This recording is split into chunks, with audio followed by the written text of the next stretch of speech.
This week on Jerusalem Dateline, Israel's Attorney General decides to indict Israeli Prime Minister Benjamin Netanyahu.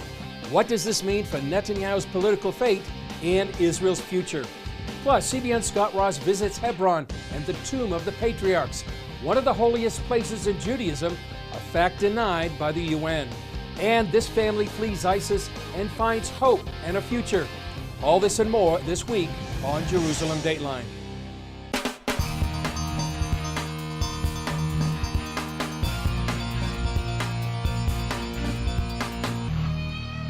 Hello and welcome to this edition of Jerusalem Dateline. I'm Chris Mitchell.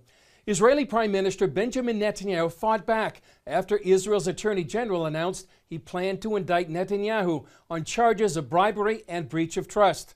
The charges put Netanyahu, the second longest serving prime minister in Israel's history, in the fight of his political life. Israeli Prime Minister Benjamin Netanyahu went on national TV to defend himself. The left is doing this because they know they can't beat us at the ballot box.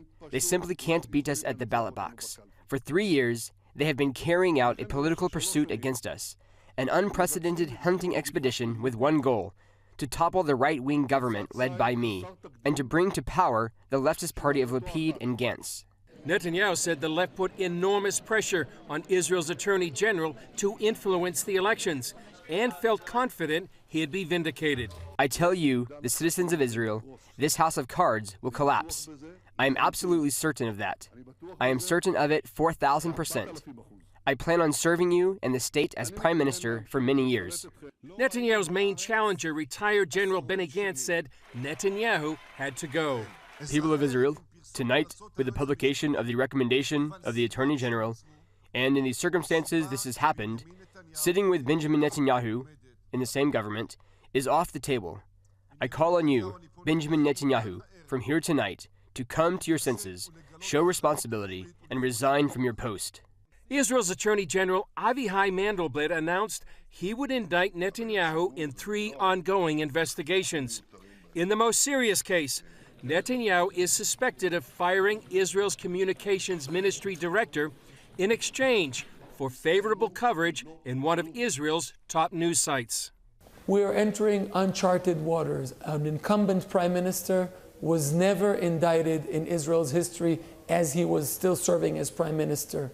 From a legal perspective, nothing will change in the immediate term before the decision on the indictment is final. Once the decision is final, there's legal ambiguity on whether the prime minister can remain in office or not. The indictments also threaten Netanyahu's political future. The current polls are so close that even if Netanyahu's Likud party lost just a few seats because of these accusations, it could turn the tide of the upcoming election. And the elections will be held on April 9th. Well, during President Trump's press conference in Hanoi after his meeting with North Korean leader Kim Jong-un, he answered a question about the legal charges and political challenges facing Netanyahu. Well, I just think he's been a great prime minister, and I don't know about his difficulty, but you're telling me something that, people have been hearing about, but I don't know about that. I can say this, that he's done a great job as prime minister. He's tough, he's smart, he's strong. President Trump also addressed the upcoming U.S. peace plan expected to be revealed after Israel's elections. There is a chance for peace between Israel and the Palestinians. And, it's interesting, all my life I've heard that the toughest of all deals, when they talk about tough deals, we all like deals, but the toughest of all deals would be peace between Israel and the Palestinians. They say it's like the impossible deal. I'd love to be able to produce it. We'll see what happens. We were paying the Palestinians a lot of money, and I ended that about 2 years ago because they weren't saying the right things. And I said, why would we pay somebody that's not saying nice things about us and not really wanting to go to the peace table? And they've been much better, and we'll see what happens. But I think we have actually a good shot at peace between Israel and the Palestinians. Jared Kushner is one of the architects of what President Trump calls the deal of the century, a peace plan between Israelis and Palestinians. He's been visiting capitals in the Middle East to gather support for the proposal. Well, Gary Lane discussed the plan with Middle East expert Jonathan Chanzer on the Global Lane. Why is Jared Kushner going to the Middle East? We've seen some diplomacy here between the Saudi Arabians, also Gulf states, UAE, right? Bahrain, Qatar. What's going on? Well, it's interesting that really the common foe that the Arabs and the Israelis have is Iran. And the fear of Iran, the anger at Iranian terrorism and destabilization across the Middle East, this has brought the Arabs and Israel together. And so we're at a place right now where Jared Kushner, Jason Greenblatt, the Donald Trump administration may be able to utilize the Arab states for the first time in trying to bring the Palestinians to the negotiating table. They may have a more positive role to play because of this shared antipathy toward the Iranians. Well, they're being tight-lipped about this peace plan. I don't think it's all completely formulated yet. They're still adding to it, I'm sure. What do you think's in it? You know, it's funny, I've had the opportunity to talk with some of the folks at the White House about this. It is an incredibly well-guarded secret. They don't share any of the specifics, not privately, not publicly. It's really remarkable. There are a lot of people who say that this is like a Seinfeld episode. It's a show about nothing. And then there are other people who say, well, you know, it's going to be terrific. We just need to wait for this thing to be trotted out. My understanding is that it is going to be probably more generous to the Israelis than previous peace plans that have offered the Palestinians 90 or 95% of the West Bank. It'll probably be much less than that this time around. I think there's going to be a lot of economic inducements for the Palestinians. They're going to try to bring the Palestinians along economically before giving them a lot of those political benefits that they've been looking for. Little carrot and stick approach here. I think that's right. I think. Now, some people have said that the Saudis, part of this proposal is to allow the Saudis to have control over parts of the Temple Mount and the Al-Aqsa Mosque and so forth. And you know, as I do, I've been covering this for many years now. Jerusalem is a sticking point. It absolutely will be. I think that it's probably a non-starter for the Saudis to have control. You have to remember the Jordanians have long laid claim to Jerusalem, that even after the Israelis reclaimed Jerusalem after the 1967 war, they still allowed the religious authorities in Jordan to continue to administer the Al-Aqsa Mosque. I expect that to continue, given the fact that there's already a peace agreement between the Jordanians and the Israelis. I think the Israelis would be loath to disrupt that in any way. Now, Mahmoud Abbas is saying, look, we really need an international conference here. Forget what Trump is doing. Almost seems like he's trying to sabotage whatever Jared Kushner and Trump are trying to pull off here. He absolutely is. This is a guy, you have to remember, he's now, I think it's 14 years into a 4-year term. He's getting up there in age. He won't name a vice president. He wants to control the entire process, and his people are very angry at the White House. Of course, a lot of that has to do with the fact that we moved the embassy from Tel Aviv to Jerusalem last year. We've been defunding the Palestinians because of their support for terrorism. So there is antipathy between this Palestinian Authority and the White House. I don't expect these guys to cooperate, and I expect them to be the folks that say no, no matter what is trotted out by the White House, and I think the Israelis are probably banking on that. Not to mention Hamas. What do you do about them in Gaza? Well, that's actually an interesting thing. That's come up a number of times with my conversations with folks in the White House about this. They continue to be vexed by this problem. Of course, there are effectively 2 Palestinian entities right now, one in the Gaza Strip controlled by Hamas, the other one in the West Bank controlled by Mahmoud Abbas. These 2 sides are at war. They have been at war with one another since 2007. And so any deal that is going to be struck will only encompass the West Bank. It's not like Hamas is going to come to the table and end all of its claims. That's really not in the cards. So we're not going to have a final status negotiation no matter what happens. Up next, Russia and Syria want the U.S. out of northeast Syria, but the people there are begging America to stay.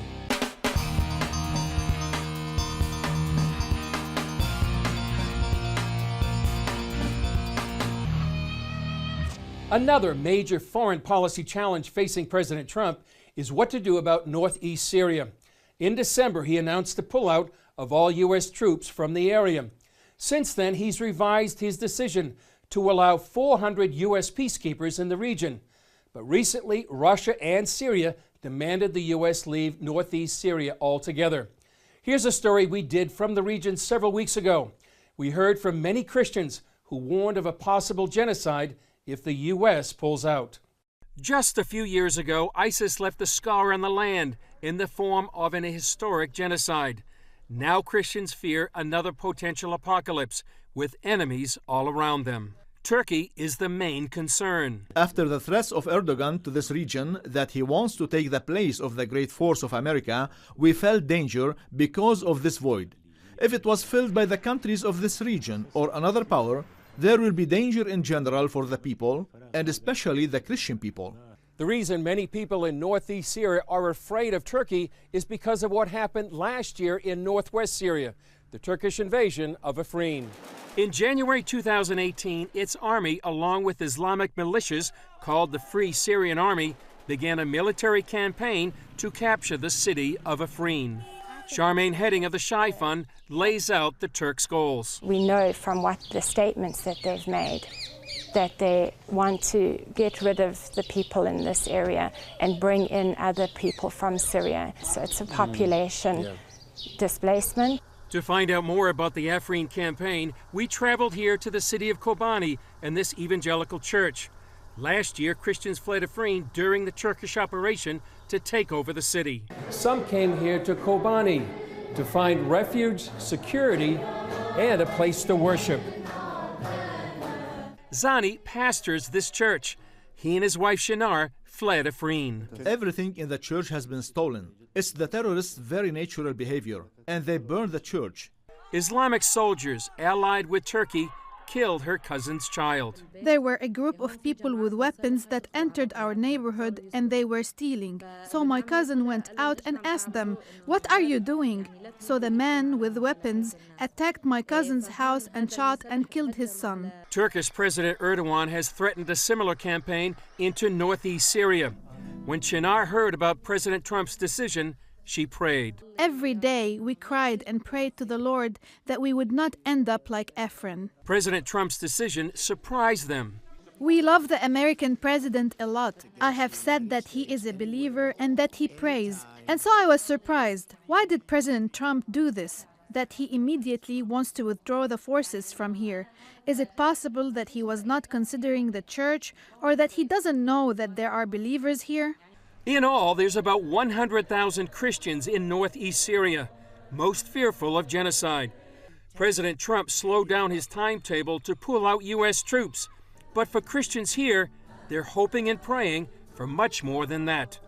Because of the threat of a genocide against Christians and the people of northeast Syria, a number of prayer groups around the world are participating in a 3-day Esther fast to pray for the protection of the peoples of this region and for a godly resolution to this geopolitical dilemma. Coming up, CBN Scott Ross visits one of Judaism's holiest sites, the Tomb of the Patriarchs in Hebron, a place at the center of a UN controversy.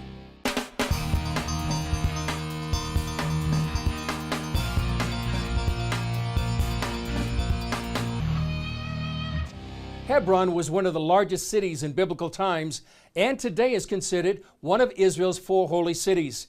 While it's a divided city under Israeli rule, you might be surprised to know Jews and Muslims peacefully share a holy site there.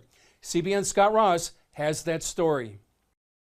This is Hebron, the place Abraham buried his wife Sarah. Later, according to the Bible, he, his son Isaac, and grandson Jacob, and their wives were all buried here in the place now known as the Cave of the Patriarchs. How old is this building? What is this building? This building stands here 2,000 years. Abraham had purchased the whole field around and the cave some 4,000 years ago. Actually, we have discovered the cave.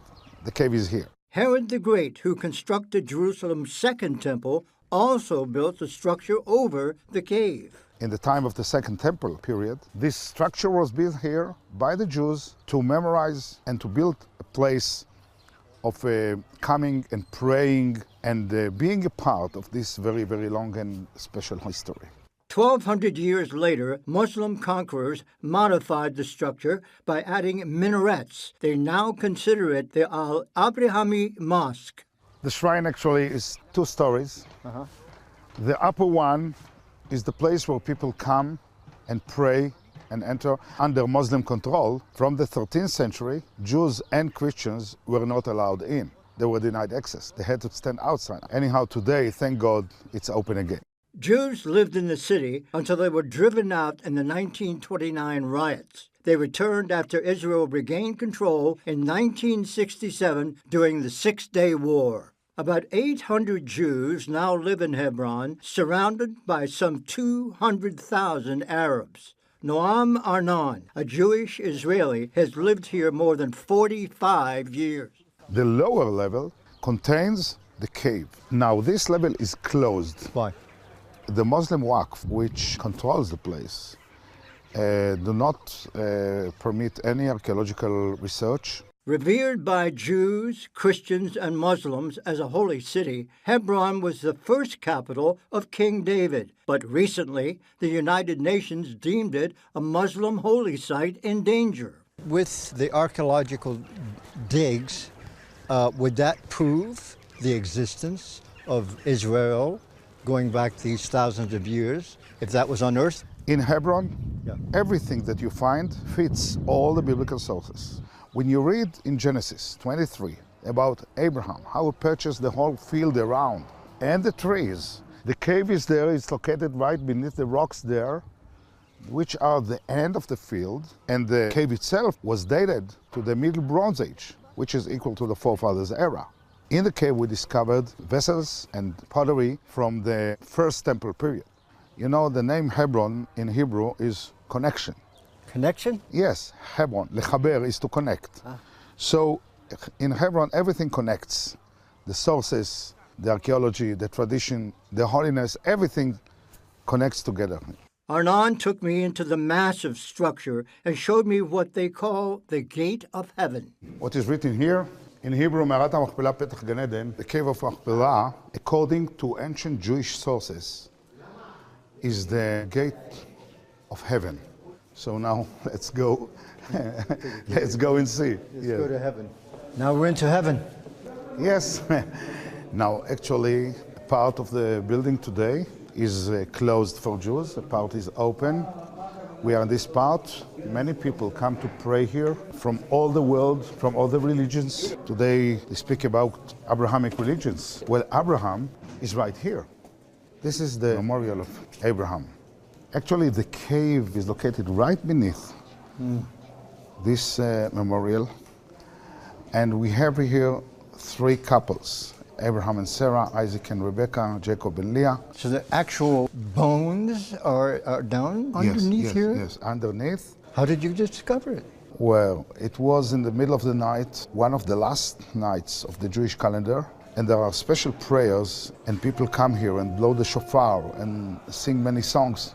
So there was a lot of noise, and we, covered by that noise, we got the tools to open the gates of heaven, like hammers, like chisels. That was decades ago, and no one is allowed in the cave anymore. There were some stairs leading to a dark and long tunnel. We have crawled through this tunnel. We took some stones from the floor, and then we discovered the cave.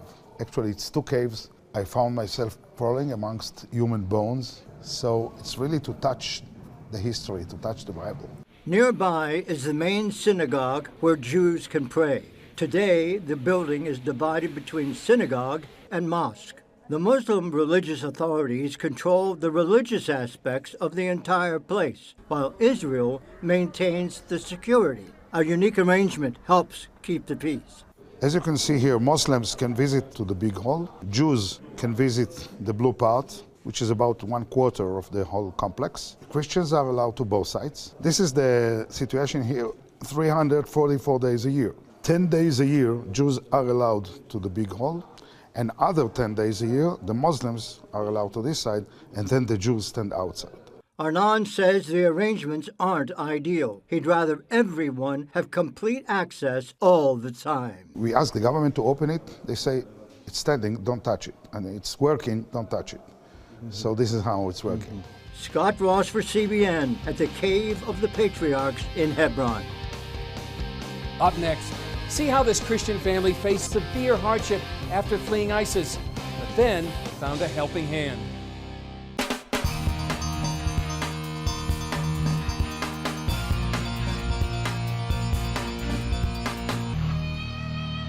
Thousands of Christian families had to flee the Islamic State for their lives. Here's the story of one family that escaped, but then faced economic hardships, lack of food, and adequate shelter. But that's when Operation Blessing stepped in. Miriam is a Christian refugee whose family had to flee their home in Mosul, Iraq to escape ISIS. We heard over the loudspeakers of the mosque that ISIS was going to kill every Christian in the city. In the past, I worked with the US military as a driver. If ISIS found that out, my whole family will be slaughtered immediately. The family had to walk through the desert for 2 days until someone offered them a ride. They eventually came to Amman, Jordan. We are not allowed to have jobs, and it's very expensive paying for food and rent. I don't care about myself. I just want my wife and daughter to have food to eat. We can't afford to register Miriam in school, and this is the time in her life when she needs an education. It makes me very sad, but through it all, we have kept our faith. Jesus will provide. When Operation Blessing met Miriam's family, we took them shopping for food and hygiene products. From our first days in Jordan until now, I have not met anyone as nice as you. You have brought us joy, and we are so grateful for your help. Miriam is now enrolled in our Operation Blessing-funded Christian school. Each student is given a handmade uniform, books, snacks, and bus rides to and from school. We even have a staff nurse and a clinic we keep stocked with medicine that's available to all the refugees free of charge. I really love this school, and all of the teachers there treat us really well. I get to eat, play, and study with all of my friends. It's the best. It makes me very happy that this is a school that teaches Christian values focused on Jesus. I'm very grateful to you for supporting us and the other Christian refugees from Iraq. You are helping us as Jesus would, and He will bless you abundantly. Before we felt like we had been forgotten, but I'm so happy now because you thought of us. Thank you so much for praying for us and taking care of us. I love you. After meeting some of these Christian families who fled ISIS, it's heartwarming to see some of them get the help and the love they need. Well, that's all for this edition. Thanks for joining us. Remember, you can follow us on Facebook, Twitter, Instagram, and YouTube. I'm Chris Mitchell. We'll see you next time on Jerusalem Dateline.